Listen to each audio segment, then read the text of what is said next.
شادی کے لیے کوئی اچھا عمل بتائیے, اچھے شوہر ملنے کے لیے کوئی دعا یا وظیفہ. یہ کسی خاتون نے سوال پوچھا ہے.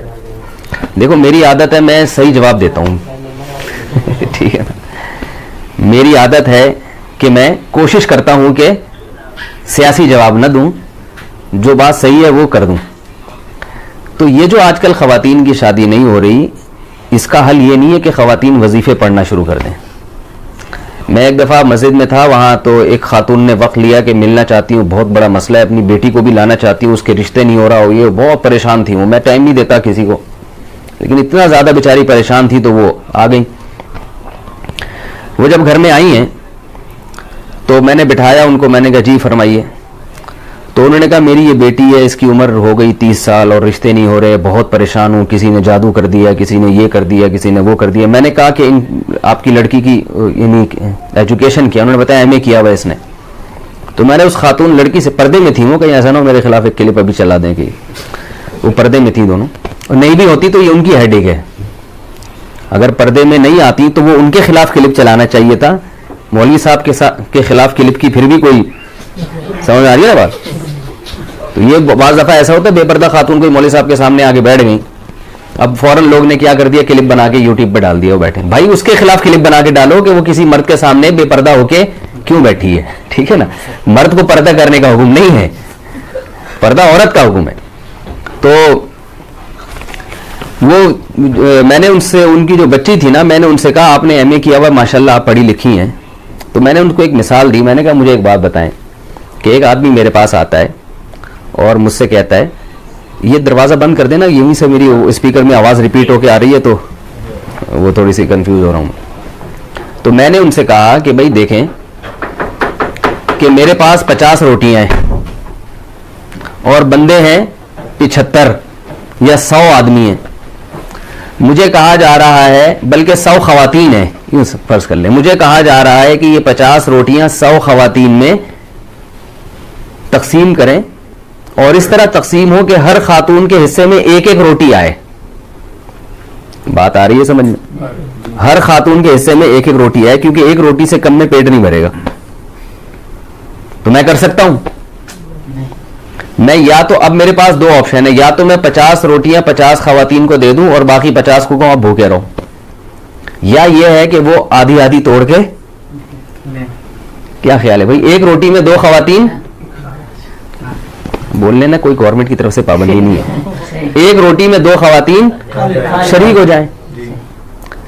اب کیا ہے کہ میں جو اصل حل ہے وہ تو نہیں بتا رہا لوگوں کو کہ بھائی یہ ایک روٹی میں 2 خواتین شریک ہو جائیں, یہ نہیں بتا رہا میں, بلکہ میں کہہ رہا ہوں یار روٹیاں 50 ہیں اور میں جب بھی تقسیم کرتا ہوں 50 بیچاری بیٹھی ہوئی ہے, ان کو ملی نہیں روٹی, تو اب میں ان کو وظیفہ بتاؤں کہ آپ ایسا کریں, سورہ مزمل 18 دفعہ پڑھیں, آپ سورہ ملک 15 دفعہ پڑھیں, آپ جو ہے تہجد میں ربنا حب لنا من ازواجنا وذریاتنا قرۃ اعین واجعلنا للمتقین اماما, یہ والی دعا 345 دفعہ پڑھیں, اور چوتھائی صاحب کا رسالہ پڑھا کریں افخری, ٹھیک ہے نا, اس میں اور وظیفے ہیں.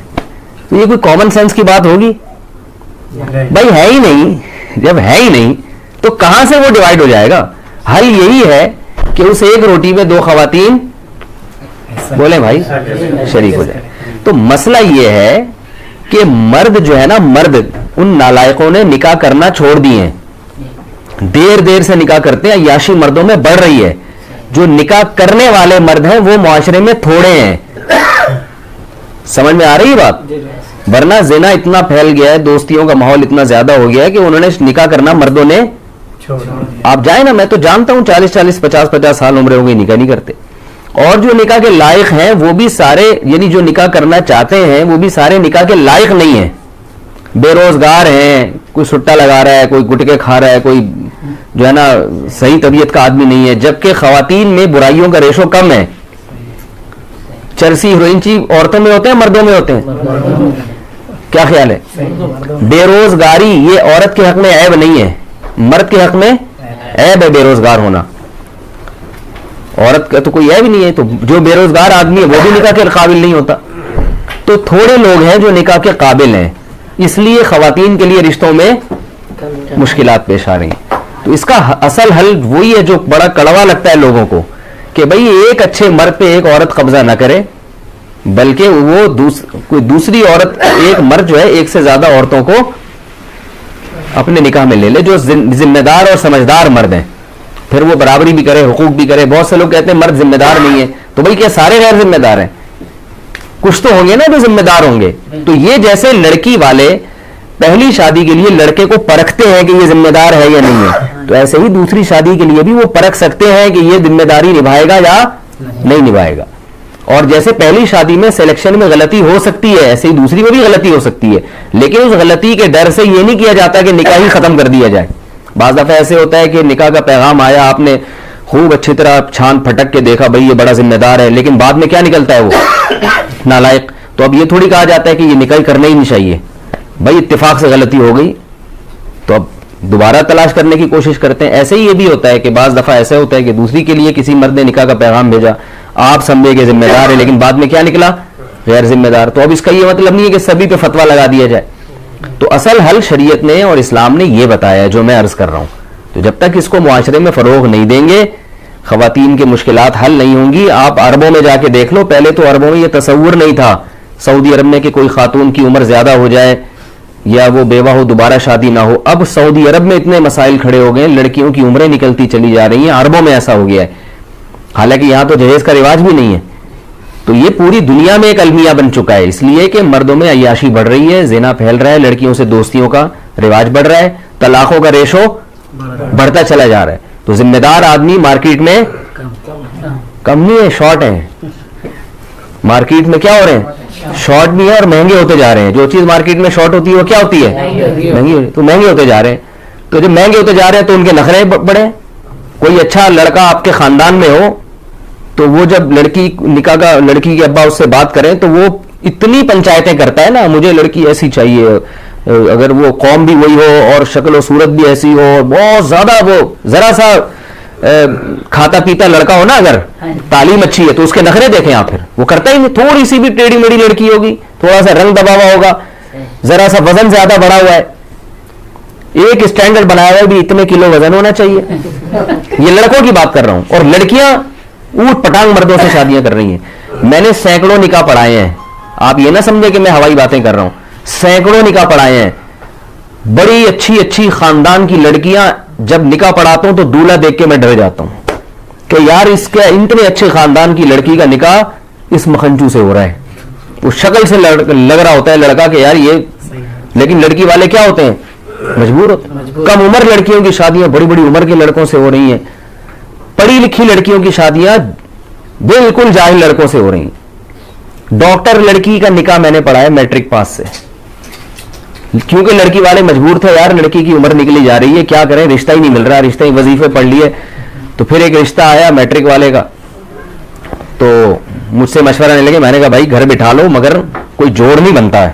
میٹرک بھی شاید زیادہ کہہ دیا, 8ویں پاس تھا وہ, پاس بھی پتہ نہیں کیسے ہوا. آپ کو پتہ ہے پاکستان میں پاس ہونے کے لیے کوئی, تو مجبوراً کیا انہوں نے. کیا ہوا, تھوڑے دنوں میں طلاق ہو گئی. طلاق کیوں ہوئی ہے کہ وہ لڑکی کے پیسے پہ نظر دی کہ ڈاکٹر ہے تو ہمارا بچہ تو کچھ کر نہیں سکا, تو بہو کما کے کھلائے گی, ڈاکٹر ہے. تو ظاہر ہے یہ بے جوڑ کی شادی ہوئی نا, بے جوڑ کا نکاح ہوا. تو وہ جب نہیں کھلا رہی ہے, وہ اس کو عورت کو یہ احساس ہوتا ہے میں کیوں کھلاؤں بھائی, یہ کیا ہے پورے. پھر ایسے ایسے نالائق خاندان ہیں کہ لڑکی شوہر کو پال رہی ہے. یہ سب میرے مشاہدے کی باتیں کر رہا ہوں, میں ہوائی اخباری رپورٹیں نہیں پیش کر رہا, مشاہدے کی باتیں کر رہا ہوں کہ لڑکی اپنے شوہر کو بھی کھلا رہی ہے اور بالآخر پھر دیور کو بھی کھلا رہی ہے, ساس سسر کو بھی کما کما کے کھلا رہی ہے. تو ایسے ایسے آپ دیکھیں یہ کلچر ہمارا بنتا چلا جا رہا ہے. تو اس لیے جو گراؤنڈ ریئلٹی ہے نا, اس سے آپ آنکھیں بند کریں گے تو آپ, جیسے وہ کبوتر جو ہے نا بلی کو دیکھ کے آنکھیں بند کر لیتا ہے, وہ یہ سمجھتا ہے کہ جیسے مجھے بلی نظر نہیں آ رہی, اب بلی کو بھی میں نظر نہیں آ رہا ہوں گا. تو یہ کبوتر کی بھول ہے بھائی, آپ کی آنکھیں بند کرنے سے دنیا اندھیری نہیں ہو جاتی, باقی سب ویسے ہی ہوتا ہے جیسا ہو رہا ہے.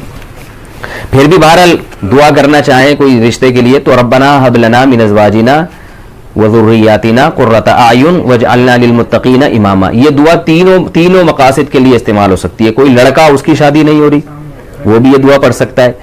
کوئی لڑکی اس کی شادی نہیں ہو رہی, اس کے والدین یا وہ لڑکی بھی یہ دعا پڑھ سکتی ہے. ہر نماز کے بعد پڑھ لیں یا چلتے پھرتے پڑھ لیں.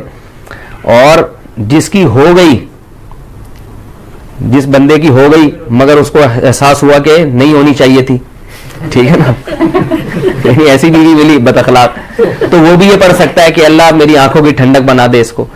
اور جس خاتون کی شادی ہو گئی وہ شوہر نالائق نکلا تو وہ بھی یہ دعا پڑھ سکتی ہے شوہر کو لائق بنانے کے لیے. پھر نکاح ہو گیا, اولاد نہیں ہو رہی, اس کے لیے بھی یہ دعا ہے. اور اولاد ہو گئی مگر نالائق اولاد ہے تو اس کے لیے بھی یہ دعا ہے. بڑی زبردست دعا ہے, یہ یاد کر لیں. سورہ فرقان کے آخری رکوع میں ہے, ربنا, ابھی نہ دہرائے میں صرف ترجمہ بتاتا ہوں, ربنا ہب لنا من ازواجنا, اے اللہ ہمیں ہمارے ازواج کی طرف سے. ازواج کا جو لفظ ہے یہ بیوی کے لیے بھی استعمال ہوتا ہے اور شوہر کے لیے بھی استعمال ہوتا ہے. یعنی عورت ازواج کہے گی تو شوہر کے لیے استعمال ہوگا, اور شوہر کہے گی یہ دعا مانگے گا تو کس کے لیے؟ تو اے اللہ تو ہمیں ہماری ازواج کی طرف سے قرۃ اعین, آنکھوں کی ٹھنڈک عطا فرما, اور ذریت یعنی اولاد کی طرف سے بھی. تو آنکھوں کی ٹھنڈک جبھی ہوگی نا جب بیوی ہوگی, تو یہ کنواروں کے لیے بھی ہے. اور شوہر آنکھوں کی ٹھنڈک جب بنے گا جب عورت کا شوہر ہوگا, تو یہ یعنی شوہر کی ملنے کے لیے بھی اچھی دعا ہے.